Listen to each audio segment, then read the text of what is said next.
পড়েছে কপাল চড়ালাহি মানুষের, দৃষ্টি পাবো কবে আমরা উপরের মহলের।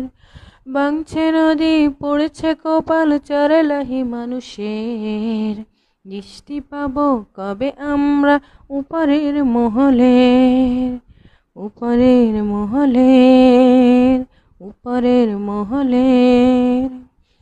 কত জমি গেল নদীতে মিশে, কত বাড়ি গেল ভেসে, ত্রাণ দিয়ে গেল উপরের মহল আমাদের ভালোবেসে। কত জমি গেল নদীতে মিশে, কত বাড়ি গেল ভেসে, ত্রাণ দিয়ে গেল উপরের মহল আমাদের ভালোবেসে। চাই না ত্রাণ, চাই জীবন, একটাই দাবি আমাদের, মন্ত্রী মশাই দেখে যান একবার দুর্দশা মানুষের। চাই না ত্রাণ,